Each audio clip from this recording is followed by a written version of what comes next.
Our guest inherited a piece of jewelry from their mother, who had received it from her grandmother, and believed it might have originally been part of a lorgnette. Our guest explains that the item was once opera glasses with a handle, allowing the user to look at the libretto during opera performances at the Metropolitan Opera in New York. Over time, the glasses were supposedly converted into a pin, leading the guest to seek confirmation from the appraiser. The appraiser begins by examining the back of the pin for signs of hardware that would indicate it had once been a lorgnette, such as hinges and tubing, but finds no evidence of such components.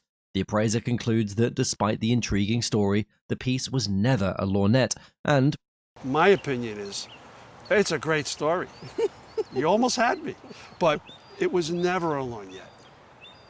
It was always a stick pin or a brooch.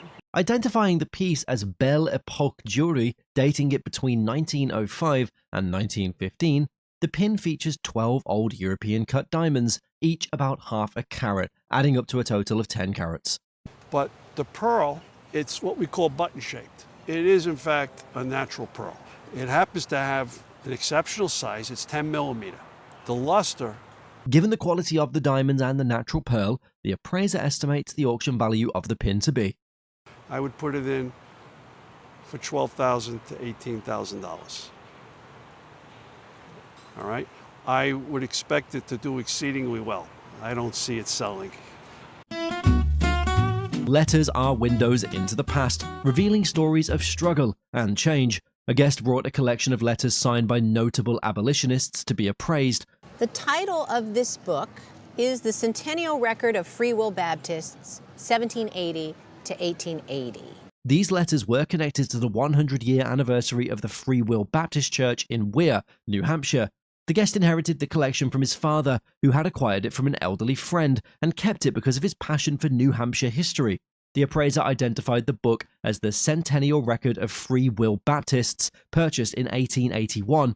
This particular copy included materials compiled by William Foss, an attendee or organizer of the event. The appraiser emphasized the Free Will Baptist Church's pivotal role in the abolitionist movement, highlighting its efforts to end slavery and support escaped enslaved people. A standout letter from Frederick Douglass reflected on his escape from slavery and the support he received from the church. Another letter from Harriet Beecher Stowe expressed gratitude and mentioned her work on the key to Uncle Tom's Cabin. A third letter from James Garfield, who was too busy running for president to attend the event, was also included. While examining the condition of the item, the appraiser said, You should put it at a minimum of $110,000.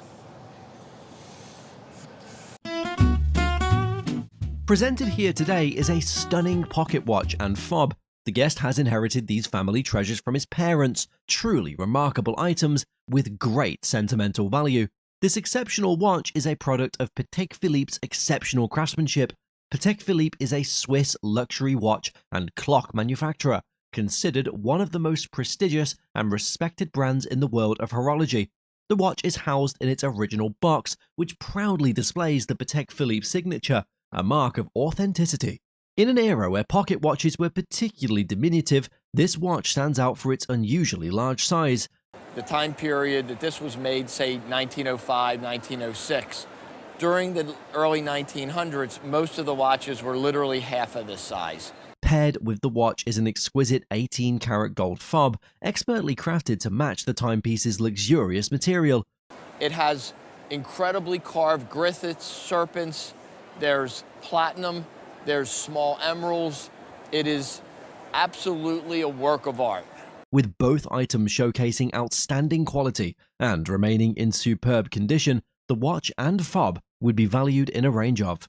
A watch like this, complete with the box, would be somewhere in around $35,000. Okay.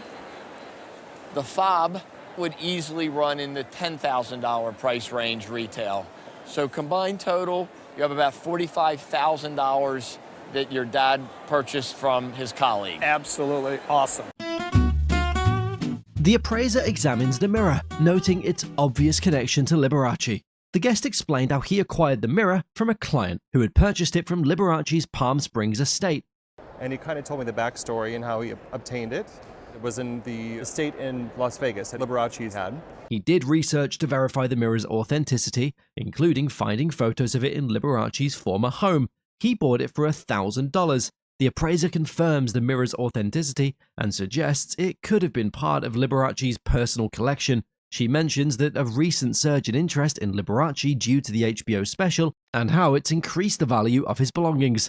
The mirror's unique and flamboyant style also makes it more valuable. The appraiser estimates the mirror's auction value to be. I would estimate it at auction around $3,000 to $5,000. Oh, great. Oh, that's awesome. That's awesome.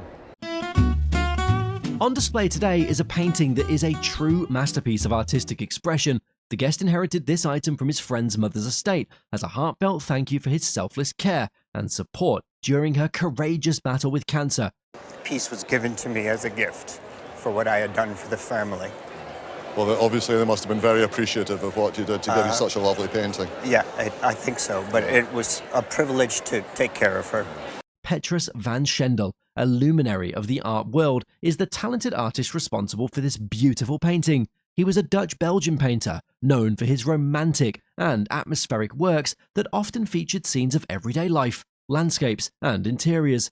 Van Schendel's paintings are characterized by their warm, golden light and sensitive renderings of textures and atmosphere. He was famous, really, for doing these candlelit scenes, to the extent that the French nicknamed him Monsieur Chandelle, which I'm probably pronounced terribly, but Mr. Candle. Given the artist's birth in 1806 and death in 1870, it is reasonable to assume that this painting was executed during the 1850s or 1860s.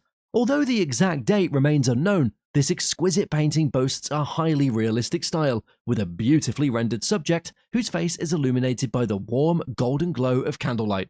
Located in the upper left corner, the artist's signature adds a touch of authenticity to this masterpiece, a work of art that commands a value of. If this were coming up at auction, I would expect it to have an estimate in the region of $20,000 to $30,000. Really? And for insurance, you could be looking at maybe $40,000 or so. So you need to take very good care of it, as I know you do. But I think it says a great deal about what you did that they gave you this painting. Thank you. This Chicago Stock Exchange grill hung in his grandfather's basement, where he played pool as a child. This Adler and Sullivan piece is a standout of late 19th century interior architecture. This ironwork from the Chicago Stock Exchange showcases the architectural brilliance of Louis Sullivan and Dankmar Adler. This wrought iron grill has an intricate design of intertwined circles and geometric patterns. Despite damage, its unique charm remains. They got melted down.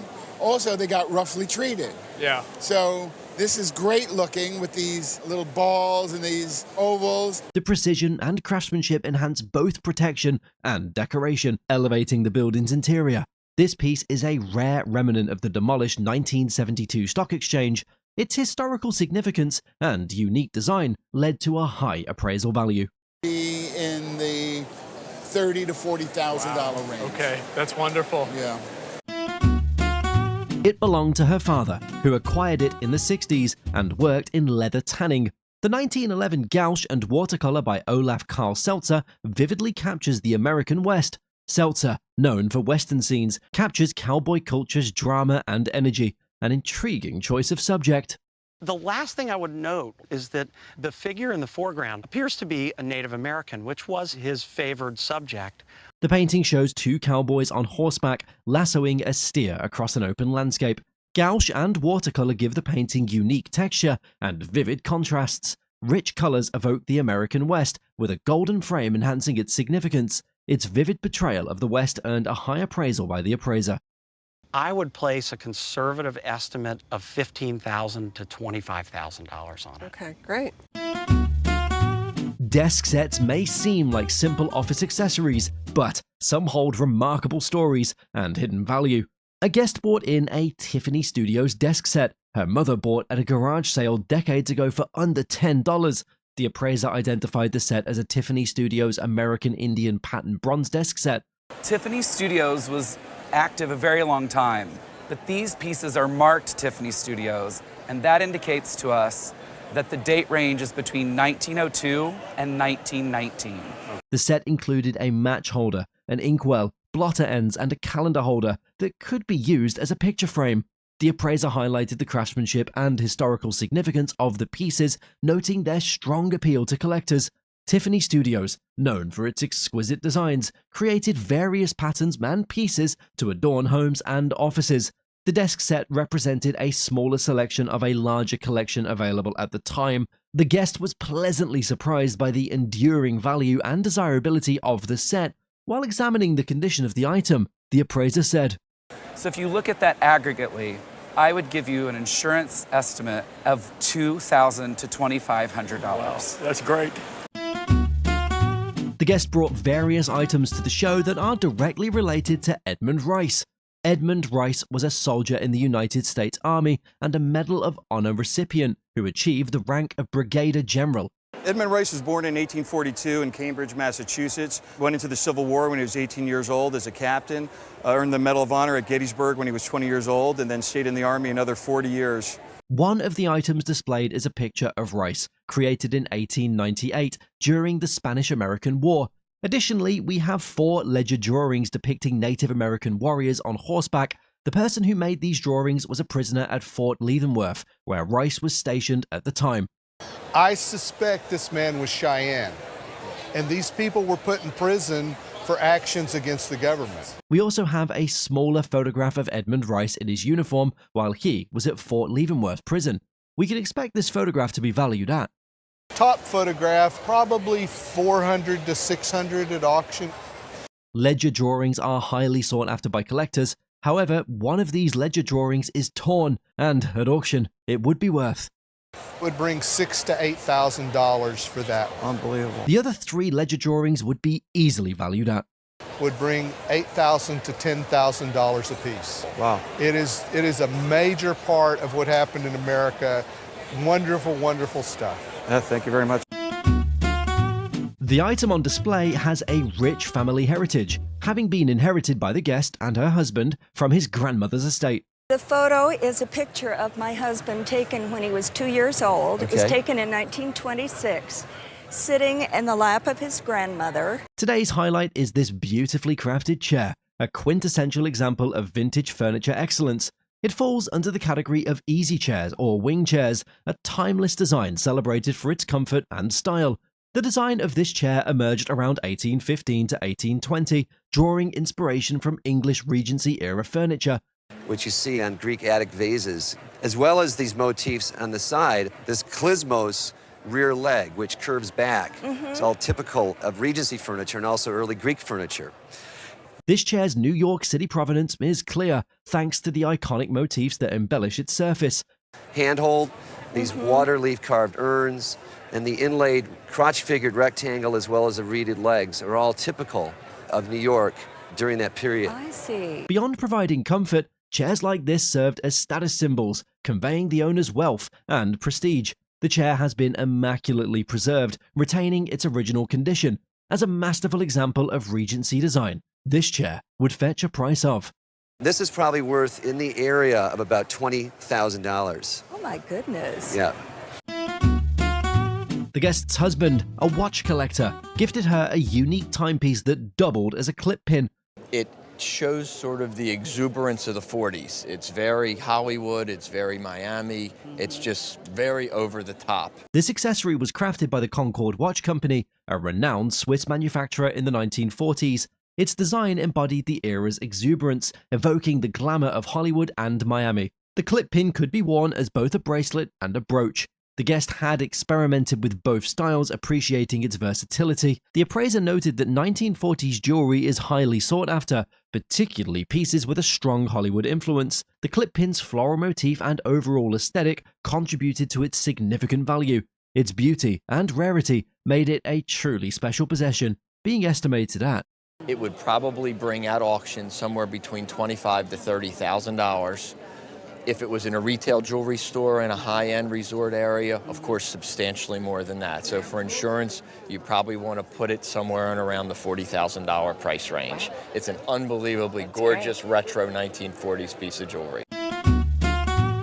A set of ledgers was presented, used to sell shares in a company founded by Benjamin Franklin.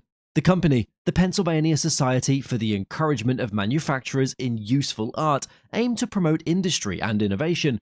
These ledgers, essentially subscription books, contained pledges from supporters who wanted to be part of this initiative. Many things Franklin founded in Pennsylvania, all of which are still active. This one seems not to have been quite as successful. Authentication from the Philadelphia Historical Society confirms the ledger's legitimacy. A notable aspect of these ledgers was the presence of prominent signers, including Franklin himself. His bold signature and pledge of 5 shares was particularly striking. Robert Morris, who was another Pennsylvania signer of the Declaration, Thomas Mifflin, who was a governor of Pennsylvania, signed it as well, and many other prominent Philadelphians and signers of the Declaration. The ledgers offer a unique glimpse into the lives of these historical figures and their business dealings. This ledger's importance as a piece of American history got them valued at. I wouldn't hesitate to estimate that they would sell for between $12,000 and $18,000. Thank you. This wooden dog has been in the guest's family since 1907. It was purchased in Switzerland by her great-great-aunt. It is carved out of one piece of wood, and its name is Barry. It's a replica of a Saint Bernard, a breed famous for rescuing people in the Alps. It certainly caught my eye, and sometimes people call this type of carving Black Forest carving. Black Forest? Black Forest. It's a classic Black Forest carving, though it originates from Switzerland. Dogs are less common in Black Forest carvings, making this piece even more special. It's incredibly lifelike, with detailed fur, paws, and even glass eyes. The carving. And the toenails also are another thing. That's just great, the little tiny toenails. Due to its age, detail, and unique subject, this carving is worth. At auction, I would expect to fetch between about $3,000 and $5,000. The updated value of this dog is an impressive $10,000 to $15,000. Clothes are more than just pieces of fabric. They carry memories and stories that can last a lifetime. In 1967, a man bought a Campbell's soup paper dress for his wife, planning to use it at a party. However, when they unexpectedly became parents to twins, the dress was never worn. It was instead stored in their basement for the next 34 years. In 2001, while watching Antiques Roadshow, the couple saw a similar dress and decided to retrieve their own from storage. They chose to have it framed, keeping its original slightly wrinkled condition intact. As part of a brief 1960s fad for paper clothing, the dress featured a Warhol-inspired design that evoked memories of the era and their early years together. This was made one size fits all, and you could make it as short as you wanted. Seeing the dress again after so many years, the couple was filled with nostalgia, cherishing the sentimental value it held. While examining the condition of the item, the appraiser said, So I think you could expect to get maybe between $2,000 and $3,000 at auction. Is that right? Oh my goodness. Yeah. This clock is believed to have been a wedding gift to Betsy Patterson and Jerome Bonaparte.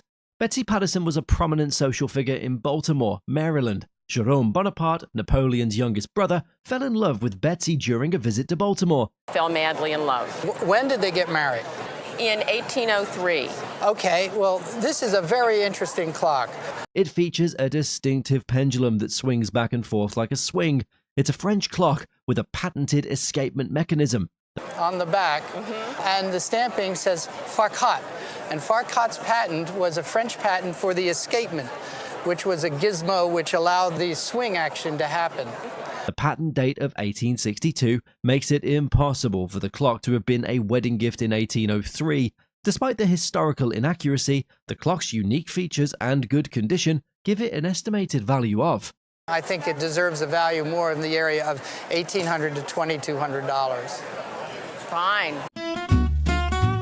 The guest, a lifelong fan of speedway racing, brought a treasured piece of racing history, a flag signed by 31 of the 33 drivers from the 1958 Indianapolis 500. This 1958 race was particularly memorable and tragic as it witnessed a fatal accident on the first lap when 2 drivers collided, resulting in the death of Pat O'Connor. Despite this sad event, Jimmy Bryant eventually won the race. The flag, likely signed in the days leading up to the race, remarkably includes Pat O'Connor's signature, making it a poignant memento. Currently, the race winner Jimmy Bryant signed the center of the flag, a spot typically reserved for the victor. The flag also bore 18 additional signatures from racing dignitaries and former winners, making it a unique piece of memorabilia. Expressing deep affection for the flag and having kept it all these years, the guests speculated it might be worth $3,000 to $4,000. The appraiser, however, much to the guests' surprise and delight, valued the flag at I would put a value on this piece for insurance purposes of $10,000. Wonderful. This cast iron mechanical bank, known as the Lion Hunter, was given to the guest's grandfather as a child. Produced around 1910, this bank is often mistaken for a depiction of Teddy Roosevelt, particularly because Roosevelt was famous for his African safaris during that era.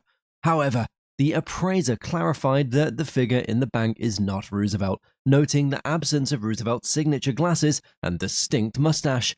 The appraiser also revealed a lesser-known feature of the bank. It was designed to accommodate a cap that would create a loud bang when the penny was shot. You could put a cap in here. Oh, okay. So that when you shot it, you'd get a nice big bang. Okay. Didn't know that. It's a good thing you didn't, because a lot of times if they did that, it would pull water in there. Fortunately, the absence of this feature in the guest's childhood play likely preserved the bank's condition by preventing rust. Despite some minor paint chipping and fading, the appraiser highlighted the bank's bright paint and presence of mica flecks, which added a realistic sheen to the lion's mane and is often missing in other examples. See the little shiny parts? Yes. That is mica. Okay. That is put on the paint to make it look more realistic as rock. This bank was often considered a toy, but was kept by adults who would get the kids to put pennies in it. Given its fine condition and historical significance, the appraiser estimated that the Lion Hunter Bank could fetch between. At auction today, I think this bank would sell for somewhere between $10,000 and $15,000. Really? Our guest purchased a small pottery item at an estate sale about 10 years ago for under $10. They were curious if it might be a work by the famous Mad Potter of Biloxi, but had doubts about its authenticity. To get a professional opinion, the guest decided to bring the piece in for appraisal. The appraiser determined that the pottery piece was not from the Mad Potter of Biloxi, as its style and technique were not consistent with his work. The appraiser pointed out that the thickness of the piece and the way it was painted were indicators that it was made much later, long after the artist's death. However, to provide a nominal valuation, the appraiser suggested a value of. Let's put a value of $25 on this. This delicate piece of Chinese porcelain has a surprising story and value.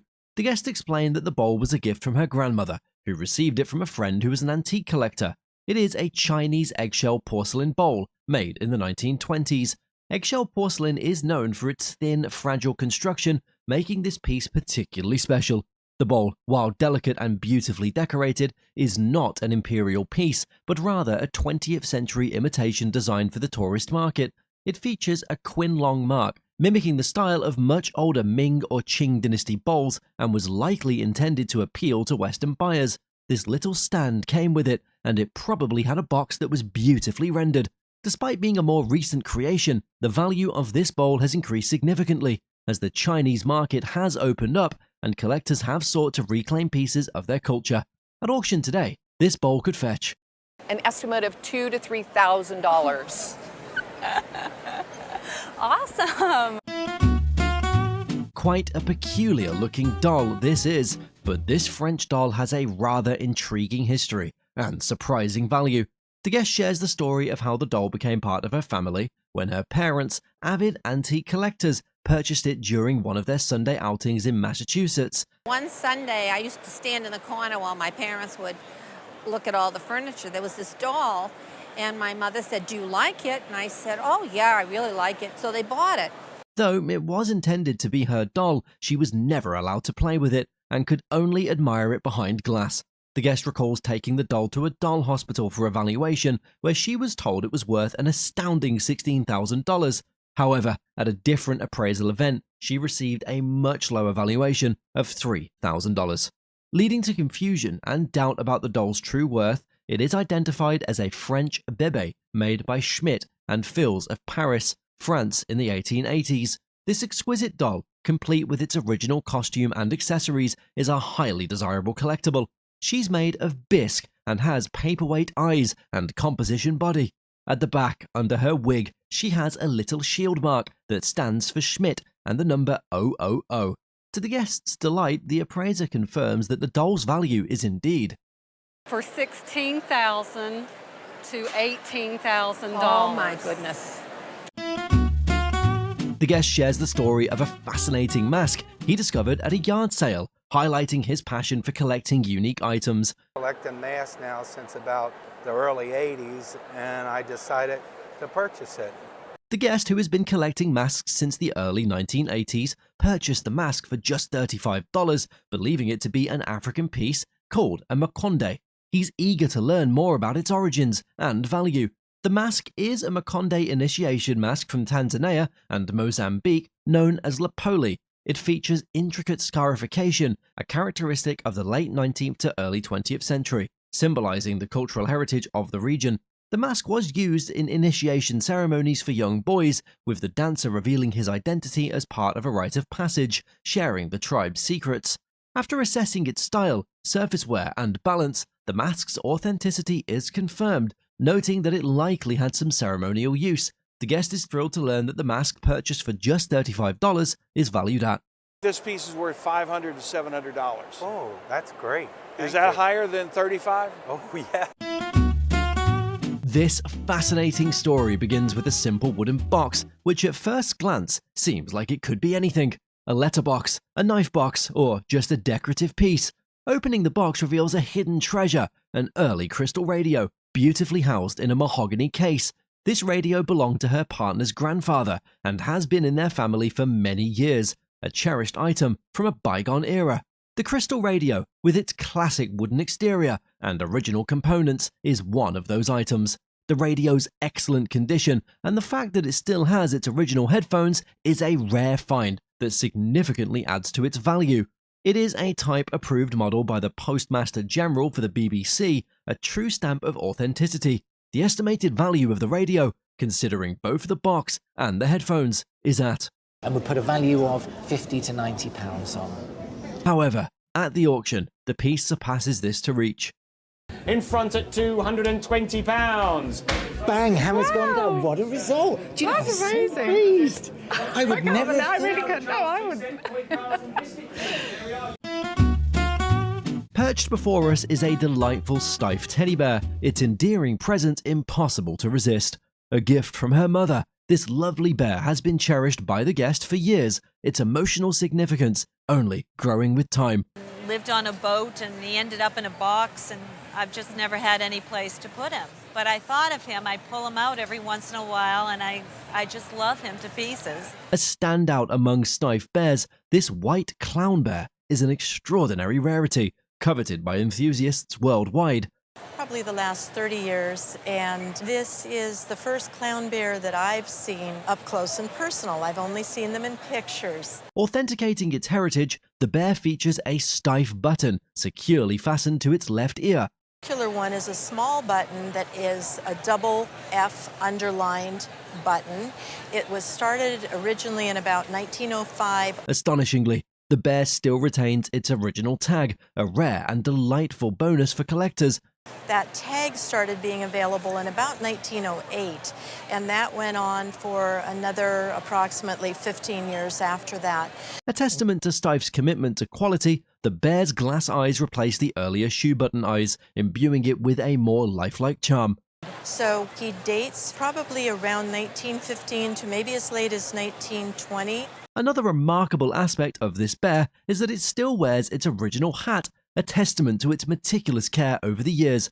He is missing his ruff that he had around his neck, his little clown ruff, but he does have his hat with original pom-poms. Although a gentle cleaning is required to unveil its radiant white hue, the rarest and most coveted color in Steiff's repertoire, its exceptional provenance and rarity of color would render it a true treasure, valued at. But in a retail setting, in a retail antique doll show, this is a bear that would probably be somewhere between $2,500 and $3,200. So he's a delight. gorgeous platter and matching plate are proudly presented, forming a breathtaking ensemble that is sure to impress. These treasured pieces have been lovingly passed down through the guest's family for generations, with our guest being the fourth generation to proudly inherit them. I inherited them, and the family, my mom came from a large family, and at the get-togethers they always say, "What are you going to do with those turkey plates? What are you going to do with those turkey plates?" I said, "Well, they're going to hang on the wall where they've always been hanging."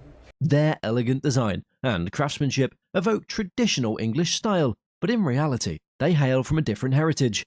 Flipping them over, we discover a subtle yet telling mark that indicates their German manufacturer. As part of US trade regulations, imported items were required to display a mark signifying their country of production. Products coming in the United States had to be marked Made in England, Made in Denmark. There are exceptions to every rule, and this is an exception. The company discontinued this mark in 1909, but the platter itself bears a 1900 date mark. They would often imprint a two-digit number, which was the year it was made. If it said 98, it would be 1898. If it said 11, it was 1911. Thanksgiving celebrations in the United States created a significant export opportunity for European companies, which created platters and plates tailored to this holiday. Due to their attractive design and considerable age, these pieces would command a value of. I would estimate a retail value on the platter would be around $750 to $1,000. Okay, well, hey. We have an exquisite work of art on today's show. This is the Buckingham Palace. It's made out of 39,000 matchsticks, carefully stuck together. This piece originally belonged to the guest's great-grandfather and was eventually passed down to her. And it's something I remember throughout my childhood. Every time I went to visit her in London, it was stuffed on top of her wardrobe, out of view, unfortunately. The palace was redesigned in 1913, matching exactly what is depicted in this model. This is the frontage that we know today. This matchstick art piece also includes an original picture of the maker. It features original documents, including letters from Buckingham Palace, which were used to obtain the palace's dimensions. And here is actually a hand-drawn sort of map of the palace, giving the dimensions, the height, width, and all the rest of it, from the superintendent's office in Buckingham Palace. Among all the matchstick models ever made, this artwork truly stands out. In today's market, this item, constructed from 39,000 matchsticks to recreate the palace, would be estimated at. I don't think it would fetch probably more than about £400 or £500 at auction, but what a labour of love. Absolutely. Thanks for bringing it along. Thank you. Our guest owns a collection of signed Dr. Seuss books purchased over 30 years ago. The collection includes the 7 Lady Godivas, the 500 Hats of Bartholomew Cubbins, and Oh Say, Can You Say? The 7 Lady Godivas, a rare and provocative title from 1939, has a worn dust jacket and it's probably one of the more provocative and racy titles that Dr. Seuss ever did. The 500 Hats of Bartholomew Cubbins is another first edition, also signed by Dr. Seuss. Oh Say, Can You Say, signed to the guest's daughter, is the most recent, published in 1979. And about approximately 500 to 600 for the Oh Say, Can You Say. Dr. Seuss always signed his books in the lower left-hand corner, which is evident in this collection. The appraiser valued the 3 books together at a jaw-dropping price of would be worth between $3,000 to $4,000 at retail. Oh my goodness, that's considerably more than I would have thought. Our guest was surprised by the significant increase in value, far exceeding their original purchase prices. Our guest received this William Mortensen photograph from a woman he lived with in Big Sur during the mid-1960s. William Mortensen, a colourful figure in photography, began his career in Hollywood in the 1920s. He left Hollywood in 1931 to open a studio in Laguna Beach, where he developed a romantic and pictorial style. Unlike the crisp, detailed style of Ansel Adams and the F-64 school, Mortensen's work featured a soft, F-64 school, where the aperture is very tiny and every detail in the photograph is highly refined. Mortensen often used multiple negatives to create his unique effects, which contrasted sharply with the traditional, sharply focused photographs of his time. His work included sensual images of women, surrealist studies, and symbolic portraiture. that were very symbolic and very non-F-64. The photograph shows some discoloration, likely due to exposure to sunlight or humidity. At auction, the appraiser estimated its value to be at a jaw-dropping price of In the $2,000 to $3,000 range. Acquired in the 1970s, these paintings feature Bob Ross's early serene landscapes and northern light scenes. Bob Ross, how did you get him? Oh, my parents got him in the 70s. Quonset hut sale. Bob Ross's paintings from the 1970s, created while he was stationed at Eielson Air Force Base, were discovered in Alaska. Bob Ross, known for his soothing demeanor and instructional art show, The Joy of Painting, began broadcasting in 1984. However, these paintings predate his television fame. That is why each painting marked as Alaskan oil paintings on the stretcher stamps are rare finds. His show became a beloved staple, making Ross a major figure in art and television. Originally bought for $5 and $12, these early Bob Ross paintings have since been greatly appreciated. Highlighting their significance as rare and cherished examples, such works are valued between In the current marketplace, Bob Ross paintings like this would sell in the $15,000 to $25,000 range. Oh my gosh. Wow. Here on the show is a pre-revolutionary fire salvage bag. This particular bag was made in 1772 from a durable, water-resistant material. It features a simple yet functional design with a flap closure to secure its contents. At the time it was made, the bag was used to store valuable items recovered from shipwrecks. The name of the maker, H. Prentles, is clearly inscribed on this piece. To facilitate quick transport during emergencies, the bag is equipped with reinforced handles. The bag is protected by glass, which has kept in excellent condition for its age. In an auction setting, this fire salvage bag, in its current condition, would be worth. At auction, we think something like this would bring between $2,000 and $3,000. Featured today is a delightful vintage wooden chest that dates back to a forgotten time. The chest has a rich family history, having once belonged to Richard W. Manson, the great-grandfather of our guest's husband. I know a lot about it because I spent a lot of time with his wonderful grandmother, Sally. And Sally told me that her father, Richard Manson, had served in the Civil War. Notably, Richard W. Manson served as a courier for the son of the legendary General Robert E. Lee. General Lee was so impressed with his courage that he asked him to be on his staff. This charming chest is specifically designed as a whiskey chest, also known as a bottle case. A standout characteristic of this chest is that it contains a compartment specifically designed to hold the bottle. So the fact that you have original bottles from the case adds to its interest a little bit. The primary wood used in this piece is walnut, complemented by the southern white pine as the secondary wood for the sides. The selection of woods suggests a Virginia provenance for this piece, dating it to approximately 1820 to 1850. I want to point out the real fine quality of the cabinet making here. The dovetails are particularly fine, very typical of Virginia furniture also. Despite minor alterations, collectors covet pieces like this due to its compact size, which would command a price of. I would think in an auction it would probably bring somewhere in the neighborhood of $4,000 to $6,000. Yeah. Exhibited on the show today is a Coca-Cola headquarters flag. The guest inherited the piece from his father, who worked at Coca-Cola in the 1970s. The maintenance room, it had lots of shelves and doors, and it had some lockers. Okay. And he loaded up all the stuff, and about 10 years later, I wanted to get a locker for my daughter. When I pried it open, this was sitting in there. Wow. You can't help but notice the large size of this flag and the classic Coca-Cola logo on it. It was crafted with a two-piece construction, and the logo design is visible on both sides of the flag. Additionally, it features a bold red background, consistent with Coca-Cola's signature color, which symbolizes energy, excitement, and passion. Judging by the configuration of this flag's design, we can tell it was made post-1969. With the Enjoy above, tells us it's the post-1969 and used till the present day.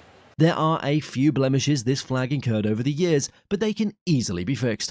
Coca-Cola is one of the most successful American brands, and this flag is highly collectible.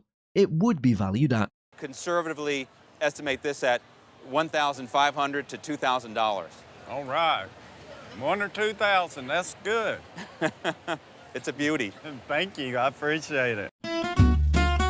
This football was gifted to the guest by his father, who was closely connected to the Green Bay Packers. The ball is from the 1961 championship, a notable year before the official start of the Super Bowl. It features strong autographs, including those of Hall of Fame coach and the entire roster, among them Hall of Famers, Nitschke, Willie Wood, Bart Starr, an entire roster of superstars that ultimately helped that 1961 team. These signatures are highly valuable, most scoring an 8 out of 10 in quality. The ball also marks the first year the Packers introduced the iconic G on their helmets.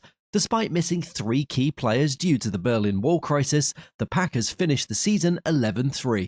The appraiser estimated this football could fetch at a value of, at auction, this ball would fetch a price, in my estimation, of $5,000 to $7,000. Really? Wow. Never dreamt it. Yep. That's great. Our guest was thrilled to learn the true value and historic significance of this unique item. On display today is a truly one-of-a-kind sports treasure, a stunning stained glass masterpiece. Dan Patch, the harness racing icon, is beautifully rendered in this piece, which was originally commissioned by his owner, Marion Savage. Dan Patch was a famous American standardbred pacer, considered one of the greatest harness racing horses of all time. He was born in 1869 and died in 1916. Patch was known for his incredible speed, endurance, and intelligence.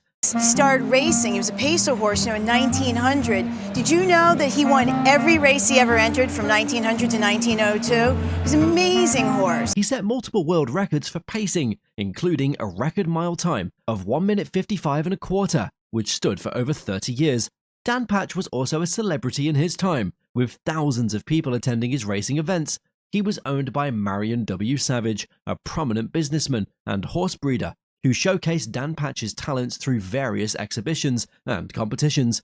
Given its illustrious history and connection to Dan Patch, this stained glass piece would be appraised at, I'm going to put an auction value of $6,000 to $8,000, but if I were you and going to insure it, I'd insure it for $10,000, because it is unique. Okay.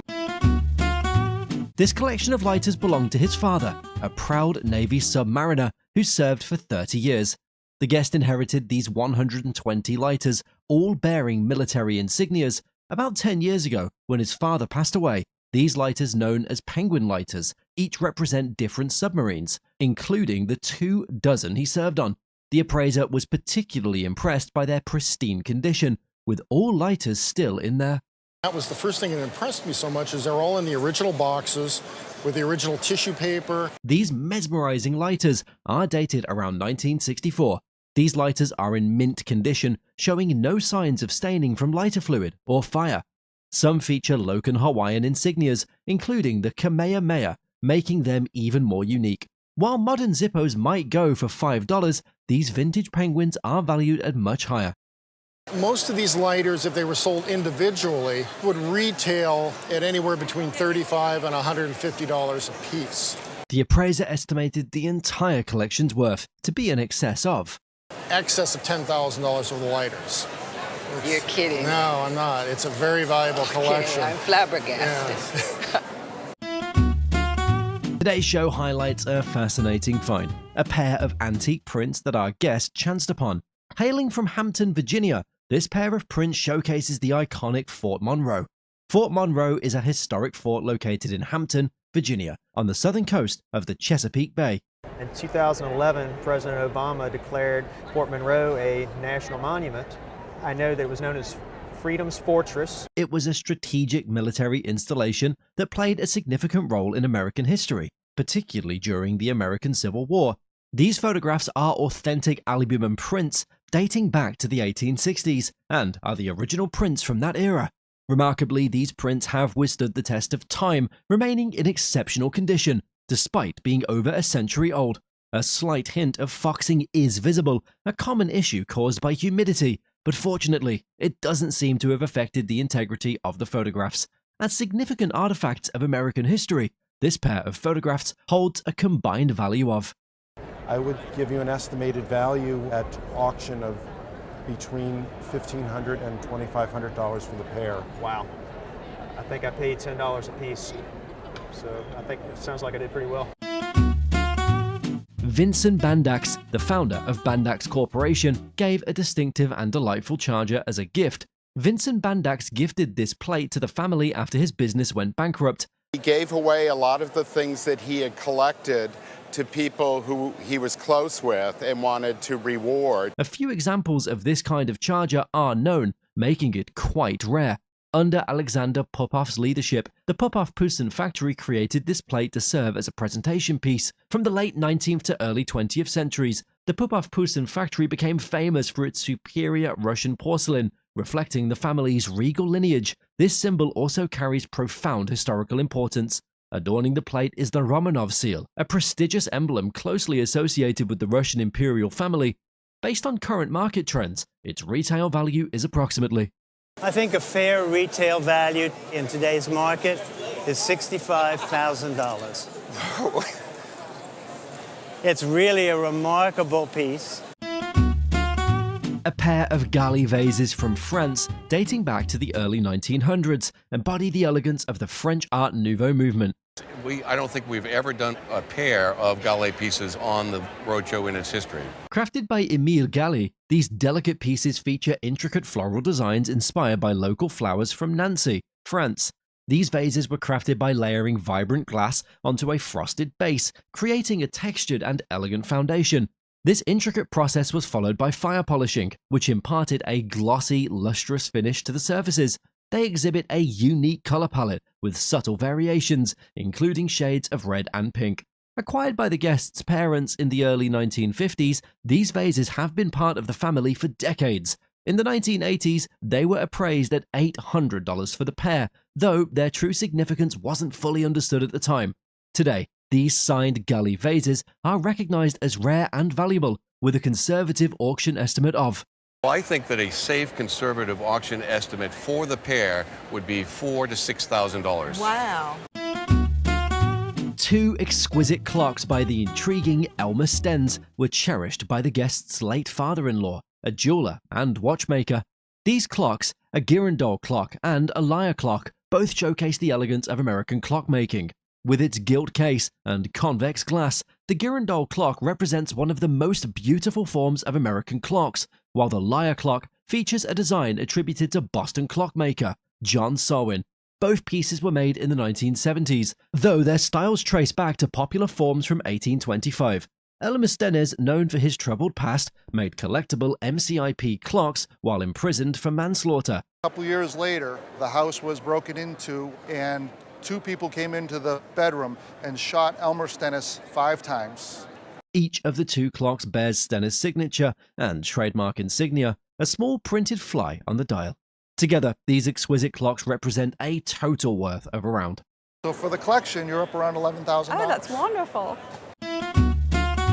A remarkable find from a rummage sale turned out to be a medical journal dating back to the 1860s.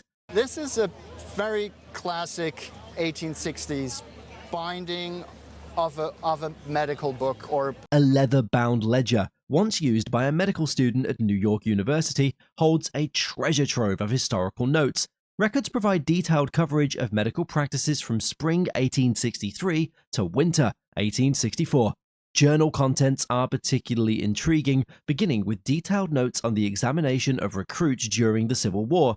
It then progresses to cover camp diseases and the essentials of operative surgery. Detailing treatments for soldiers' diseases and injuries, the journal captures wartime medical concerns. A unique glimpse into the 1860s medical education amidst wartime challenges is provided by this journal. Auction estimates of this unique journal suggest a value between. if this came to auction, I would estimate this book at about $2,000 to $3,000. $2,000 to $3,000. Well, that's pretty good for a $10 box. Yes. An exquisite silk portrait of a yacht created by Thomas Willis has been a cherished family heirloom. Willis, known for his skill in manufacturing silk thread, produced detailed maritime portraits. He was commissioned by the New York Yacht Club to depict the elegance of yachts, During that era, wealthy individuals were deeply immersed in yachting, seeing it as a symbol of prestige and an elegant pastime. This particular piece is a testament to Willis's craftsmanship, featuring intricate rigging made entirely of silk thread. It is noted for its impeccable condition, a rarity among such artworks. Many of them have condition problems, and they're extremely difficult. Can you imagine? Belonging to the family of the guest since before her birth, the portrait originally belonged to her grandmother. Given its pristine state and historical significance, this artwork is valued at approximately. So I would value this in the area of somewhere $2,500 to $3,000, or maybe a little bit more, and that would be in an auction setting. Okay. An unusual, grotesque face jug covered in dirt, straw, and chicken droppings was found at an estate sale in Eugene, Oregon. It speaks to me. When it spoke to you, what was it saying? It was saying I'm very unusual. I'm very different. Found in a barn, the jug stood out with its bizarre and distinctive features. The jug showcases a character with a sewn-up eye. Another face with a tongue is depicted as if it were forked, adding to its distinct and striking appearance. Made of redware, the piece showcases an impressive array of textural techniques. Its style evokes the late 19th or early 20th century American pottery, with hints of Picasso-like abstraction. The extraordinary craftsmanship and unique character of the jug make it a highly valuable and remarkable find. Purchased for $300, its true value has been estimated to be between. I think in a retail setting, somebody might well ask in the area between $30,000 and $50,000 for this. I think it's just, it's amazing. Just an amazing thing. A striking piece of San Francisco history. The front panel of a vintage cable car was acquired at an auction for $900. This late 19th century panel captures the rich heritage of San Francisco's cable car system. Operating since 1880, the company offered transit from downtown San Francisco to the Presidio Military Reservation. This service continued until the 1906 earthquake, causing extensive damage. Showcasing intricate tongue and groove construction, the cable car panel reflects its era, meticulously crafted by skilled carriage painters. Gilt gold lettering adds a touch of artistry to this historical piece. Look at the patina on this lettering, we see real age. Originally designed to hold a fuel light, the metal bezel adds to the panel's authenticity. Recognized for its historical significance and detailed craftsmanship, the panel is valued between. I'm going to place a retail value on it today of $5,000 to $7,000. Okay. So I think you did very well. That's great. Congratulations. In 1977, a distinctive Frederick Walworth pottery piece was brought for $100 from a seller in Philomath, Oregon. This piece was created by one of the many studio potters active during the arts and crafts period. Frederick Walworth, a student of Charles Fergus Binns, excelled in matte glazing at the Mechanics Institute. This particular pot is marked with Walworth pottery and the MI for Mechanics Institute. It highlights Walworth's mastery of crisp matte glazes, despite their tendency to run during firing. Unlike most Walworth pieces, this pot stands out with its larger size and intricate multicolored decoration. Despite a small chip on the base, this pot is an outstanding example of Walworth's work, rated 9.5 out of 10. The last one of these I had at auction was about 2 years ago. It had a $3,000 to $4,000 auction estimate on it, and we got $12,000 for it. This particular piece is estimated to be worth between. So I would say that this is about a $10,000 to $15,000 piece of Walworth pottery on today's market at auction. You gotta be kidding. Nah, that's 10 to 15,000. 10 to 15,000. Hey, I'm amazed. A stunning piece of Western art from 1901 captures a semi-clad Native American riding bareback on a buffalo through a celestial horseshoe. We marketed it as the greatest Western image ever conceived, and I think that personifies this image. This striking image was created for a calendar by the Stetcher Lithograph Company of Rochester, New York. It was distributed by the Buffalo Brewing Company, based in Sacramento, California. Buffalo Brewing was known for producing high-quality advertisements. Their promotional materials from the early 20th century have been compared to the iconic campaigns of Coca-Cola. 20 years ago, the guest bought it for $1,500, valuing both its enjoyment and investment potential. At the time, the investment seemed significant, but it has since proven to be highly valuable. A rare 1901 calendar image featuring a Native American on a buffalo is estimated to be worth around. The last one that we sold realized $20,000, which was 3 years ago, and I believe that this one would realize the same amount today. There's only about 11 of them known. It's a lot of money. It's a great image. I really enjoy it, so I'll probably keep it anyway. Presented here is a stunning pair of vintage pearlware pieces. These lovely pieces were bequeathed to the guest by a dear friend who has since passed on. His longtime companion, he thought they were from the Edwardian era. And the Edwardian era would be right after the turn of the century, around 1900, 1910 or so. Further research reveals that this pair is actually much earlier than the guest thought, dating to around 1790. These pieces are classified as English creamware, although a more accurate description would be pearlware. Blue cast to it. And then they're decorated with this wonderful blue color here, and then this mottled color here. These are decorated to look like a stone called porphyry. In the late 18th century, porphyry was a rare and expensive stone, highly valued for its scarcity and beauty. Attached to the bottom is a label that sheds light on its history. I did some research on these, and they might have been made by Enoch Wood, but more than likely they were made by the successor of Enoch Wood, which is Wood and Caldwell. The pair exhibits some condition problems, notably the final balls, which are later additions rather than original components. There's one other thing that's wrong with these.